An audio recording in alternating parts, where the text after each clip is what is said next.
साथियों, आज हम आपको बताने जा रहे हैं VDA 6.3 के बारे में। VDA 6.3 is nothing but automotive process audit tool, which is the requirement of German auto OEMs like Daimler, BMW, VW, etc. VDA, as the name suggests, VDA is the full form of VDA is, as you can see, it is Workman der Automobile Industry, but in German language, this V is spelled as F. So the full form of VDA is Firmen der Automobile Industry. Means the meaning in English is Association of Automobile Industry of Germany. This is Association of Automobile Industries of Germany.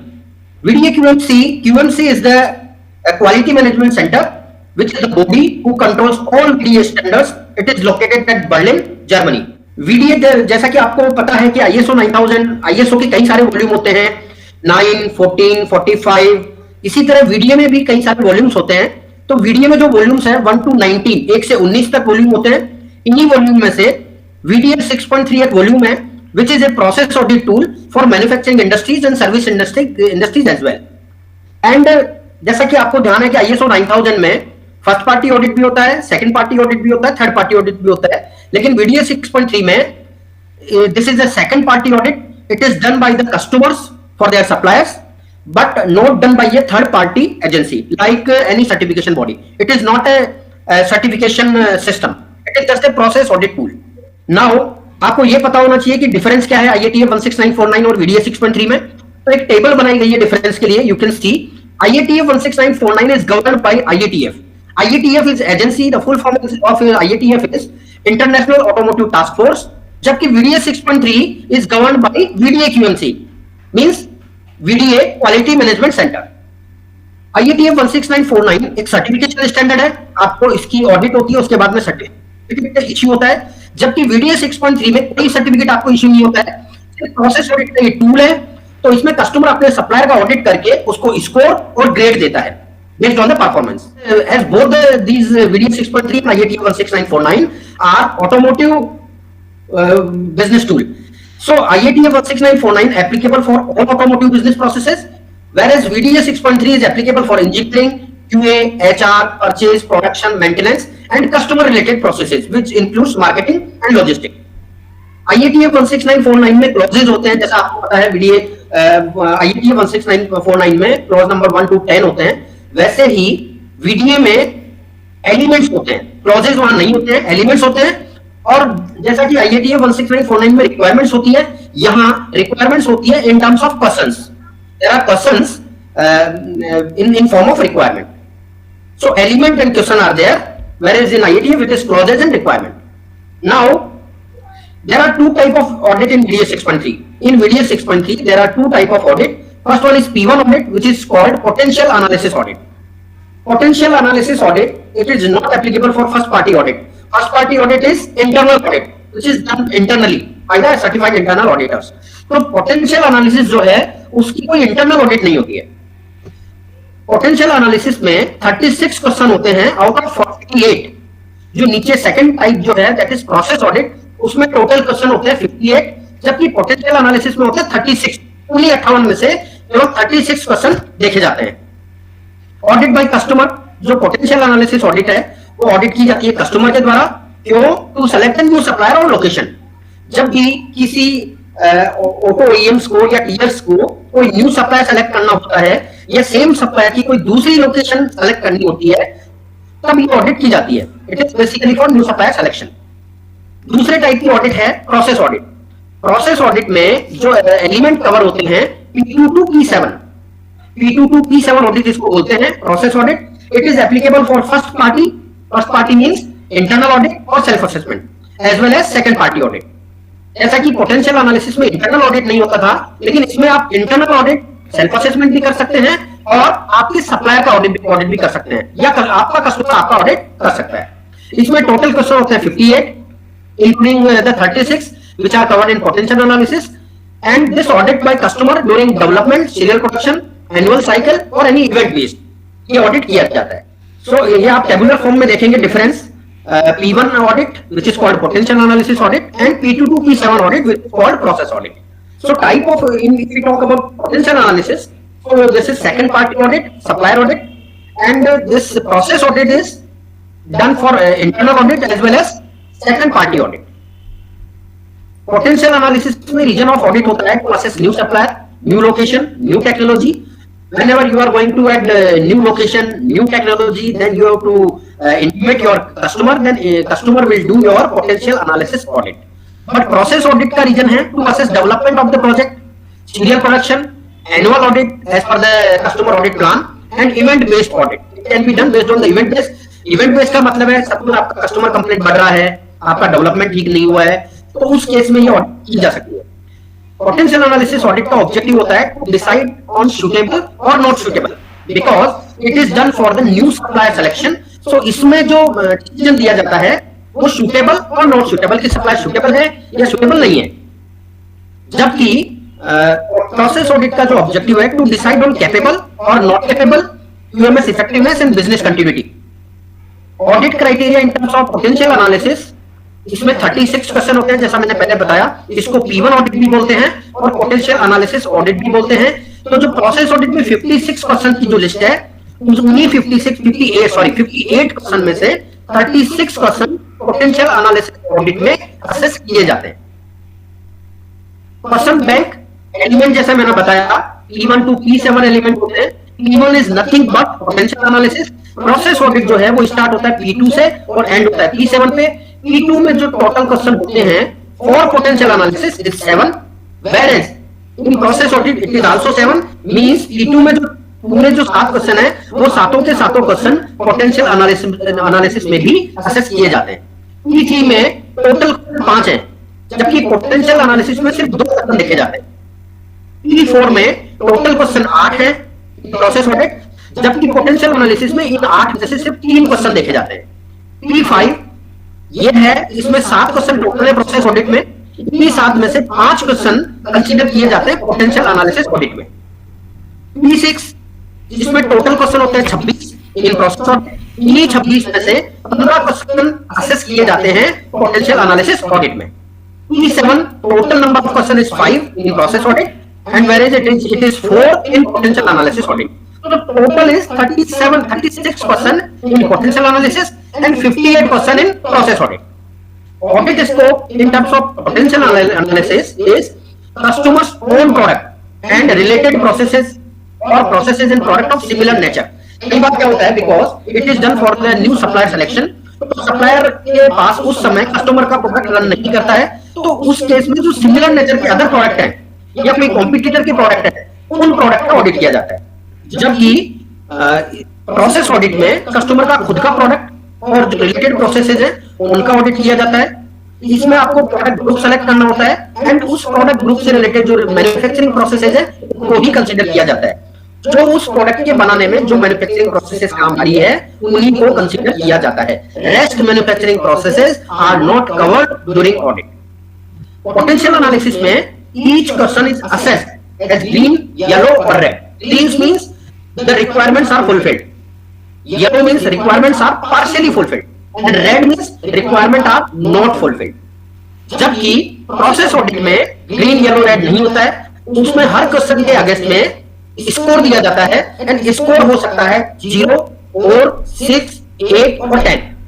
इसकी एक table होती है कि 0 कब दिया जाता है, 4 कब दिया जाता है, 6 कब दिया जाता है, 8 कब दिया जाता है और 10 कब दिया जाता है. तो वो टेबल हम आपको हमारा जो नेक्स्ट साइकिल होगा उसमें हम आपको बताएंगे.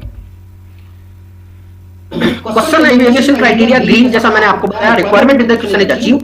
Yellow, the requirement in the question is achieved only to a certain extent, means partial. And red, the requirement in the question is not achieved. Process audit में 10 कब दिया जाएगा, when full compliance with the requirement means positive implementation. जो रिक्वायरमेट बोली है पूरा का पूरा इंप्लीमेंटेशन है, पूरा का पूरा कंप्लायंस है, तो 10 नंबर दिए जाएंगे. 8 नंबर कब दिए जाएंगे, requirements mainly satisfied, minor deviation है तो 8 नंबर दिए जाएंगे.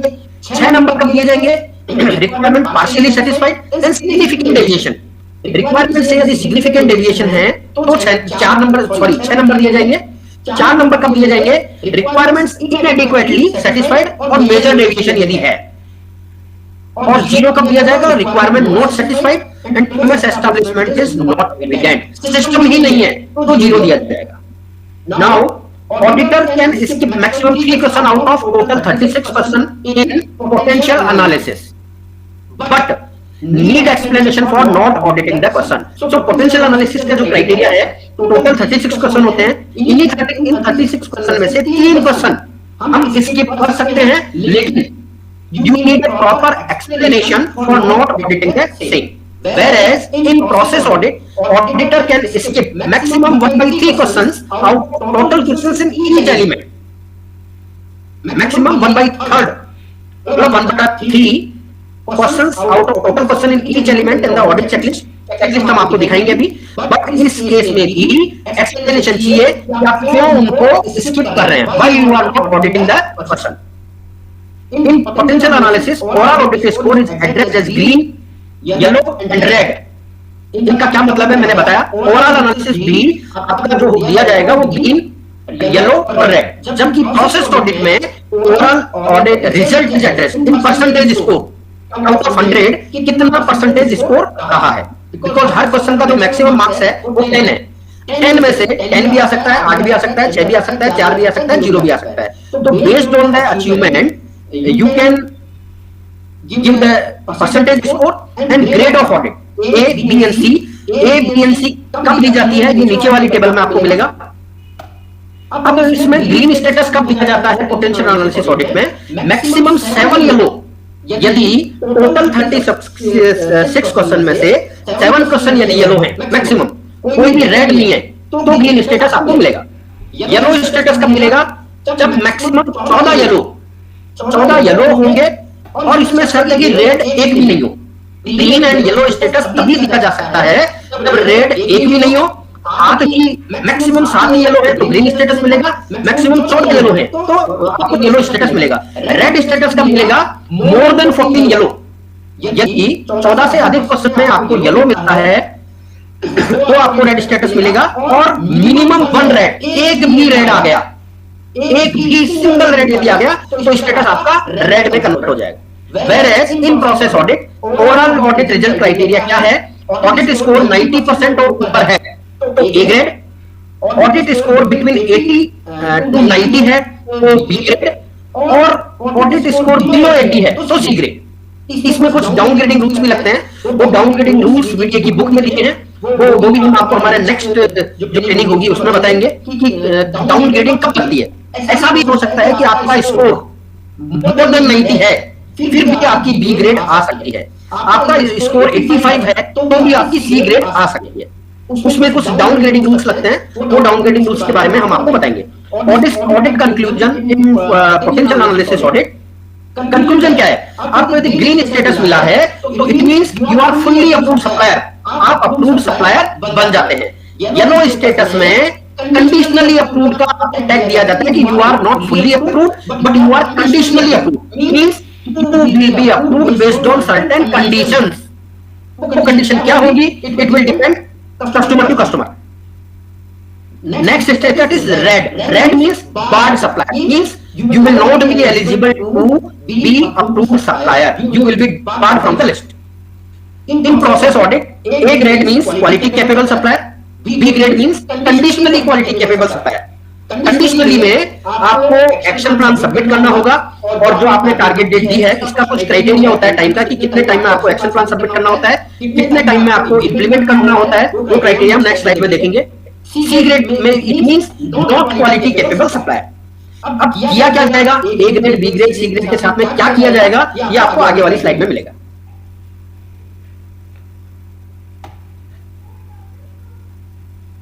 जैसा मैंने बताया, green status means fully approved, yellow means conditionally approved and red means barred supplier. Audit score calculation जो किया जाता है वो कैसे किया जाता है? समरी बनाई जाती है कि कितने ग्रीन है, कितने येलो है, कितने रेड है, एंड ओवरऑल ऑडिट रिजल्ट देखा जाता है. जबकि इसके केस में ऑडिट स्कोर कैलकुलेशन होता है, जैसा कि मैंने बताया इसमें एलिमेंट होते हैं P2, P3, P4, P5, P6, P7. तो P2 का जो स्कोर होगा EPM, P3 का स्कोर कहलाएगा EPP, P4 का स्कोर कहलाएगा EPR, P5 का स्कोर कहलाएगा ELM, P6 का स्कोर कहलाएगा EPG एंड P7 इसका स्कोर कहलाएगा EK. इसमें हम हर एलिमेंट का स्कोर देख सकते हैं कि इस P2 एलिमेंट का क्या स्कोर है। अभी जब हम आपको चेकशीट दिखाएंगे तो आप उसमें देख सकते हैं कि हर एलिमेंट का अलग स्कोर भी दिया जाता है। तो टोटल स्कोर कैसे निकालेंगे, E1 टू E10, इसमें मैन्युफैक्चरिंग प्रोसेस ऑडिट स्कोर देखा जाता है।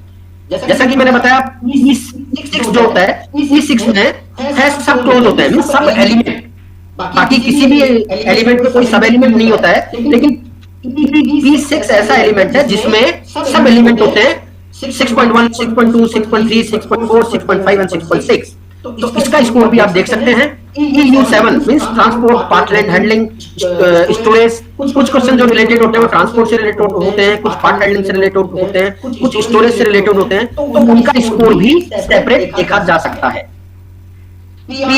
पीआर का फुल फॉर्म होता है प्रोसेस रेस्पॉन्सिबिलिटी, पीओ का फुल फॉर्म होता है टारगेट ओरिएंटेशन, सीओ का फुल फॉर्म होता है कस्टमर कम्युनिकेशन, आरओ का स्कोर होता है रिस्क ओरिएंटेशन, ईडी का मतलब होता है score of development audit. What is development audit? If we consider only P2, P3 and P4, then it will be considered as development audit.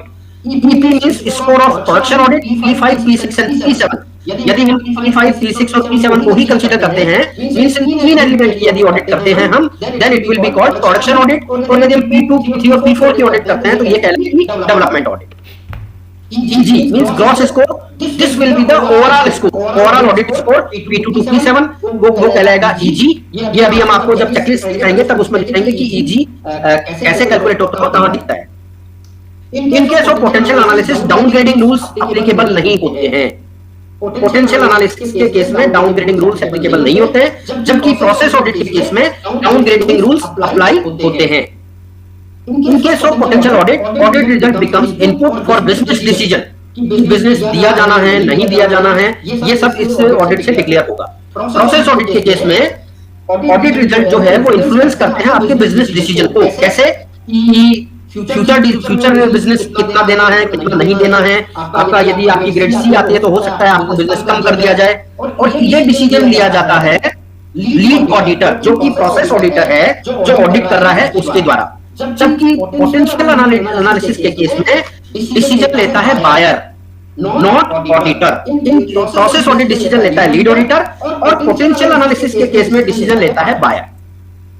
अब जैसा मैंने आपको कहा था कि यदि एक्शन प्लान और उसका इंप्लीमेंटेशन का क्या क्राइटेरिया है, तो post audit actions potential analysis के केस में एक्शन प्लान आपको विद इन 14 डेज आपको सबमिट करना होता है। Implementation of action 2 weeks after award self assessment, only if contract awarded on the basis of G or Y status। तो आपको 12 calendar weeks before SOP, मतलब start of production से 12 calendar week के पहले आपको सब कुछ इंप्लीमेंट करना होता है। इन process audit post audit actions कैसे होते हैं? आपको ये एक्शन प्लान सबमिट करना होता है with in 14 days. This is same, आपको 14 दिन के अंदर एक्शन प्लान सबमिट करना होता है। इंप्लीमेंटेशन ऑफ एक्शंस जो है वो आपको 12 दिन के अंदर करने होते हैं। And self assessment for classification B और C 10 वीक्स के अंदर आपको करना होता है। एलिमेंट ऑफ प्रोसेस ऑडिट जैसा मैंने आपको बताया P2, P3, P4, P5, P6, P7 होते हैं। डेवलपमेंट के केस में, डेवलपमेंट ऑडिट के केस में P2, P3 और P4 जो कि project management, project planning and project realisation से कंसर्न्ड है, उन्हीं का ऑडिट किया जाता है। It is called development audit. And development this audit is carried after development means PPAP submission and before SOP। ये ऑडिट उस समय किया जाता है। SOP के दौरान जो ऑडिट होता है वो होता है P5, P6 और P7 का, जिसको हम प्रोडक्शन ऑडिट भी बोलते हैं। तो ये जो P5, P6 और P7 प्रोडक्शन ऑडिट जो होता है, ये रियल प्रोडक्शन के दौरान होता है, SOP के बाद में। अब आपको हम इसकी ऑडिट सीट, पर्सन लिस्ट और कैलकुलेशन सीट दिखाते हैं। तो दोस्तों ये है जो पर्सन लिस्ट है प्रोसेस ऑडिट की। प्रोसेस ऑडिट की जैसा मैंने आपको बताया, पर्सन लिस्ट और उसकी इवैल्यूएशन सीट भी होती है। तो इसमें जो पहली सीट है एंट्री सीट।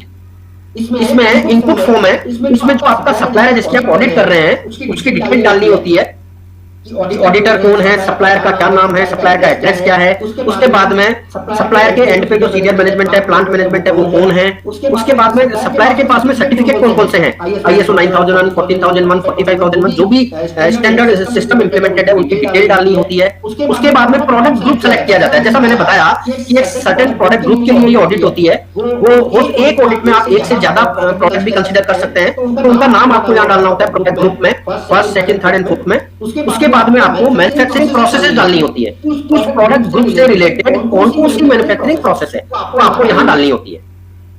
और प्रोडक्ट ग्रुप यहाँ जब वहां डालेंगे तो यहाँ अपने आप आ जाएगा। उसके बाद में डिस्ट्रीब्यूशन ऑफ ऑडिटेड यूनिट, तो आप जो रिपोर्ट है किस किस को डिस्ट्रीब्यूट कर रहे हैं, उसका नाम, डिपार्टमेंट का नाम, वो सब इसमें आता है। नेक्स्ट है वो क्वेश्चन लिस्ट है। तो क्वेश्चन लिस्ट में आप देख सकते हैं कि P2 है प्रोजेक्ट मैनेजमेंट, इसमें 7 क्वेश्चन है। P3 इसमें आप देख सकते हैं इसमें टोटल क्वेश्चन है 5। वैसे ही P4 इसमें P3 और P4 में आपको एक अलग चीज मिलेगी जो बाकी किसी एलिमेंट में नहीं होती है। P3 और P4 एक क्वेश्चन 2 बार इवेल्युएट होता है। जैसा आप देख सकते हैं प्रोडक्ट और प्रोसेस, हर क्वेश्चन प्रोडक्ट के लिए भी देखा जाएगा और प्रोसेस के लिए भी देखा जाएगा। सिर्फ P4.6 और 4.7 क्वेश्चन ऐसे हैं जो सिर्फ प्रोसेस के लिए देखे जाते हैं, प्रोडक्ट के लिए नहीं देखे जाते हैं। आगे आता है P5 में supply management, this clause is related to purchasing, stores and incoming quality, इसमें 7 क्वेश्चन होते हैं। P6 इसमें जैसे मैंने बताया इसमें 6 सब एलिमेंट होते हैं, तो 6.1, 6.2, 6.3, 6.4, 6.5 और हर सब एलिमेंट में कुछ क्वेश्चन होते हैं। कितने होते हैं ये मैंने आपको पिछली स्लाइड्स में बताया। अब हम आते हैं P7 पे, नीचे आइए। P7 लास्ट एलिमेंट जो है it is for customer care, customer satisfaction and service, इसमें 7.5 मींस 5 क्वेश्चन।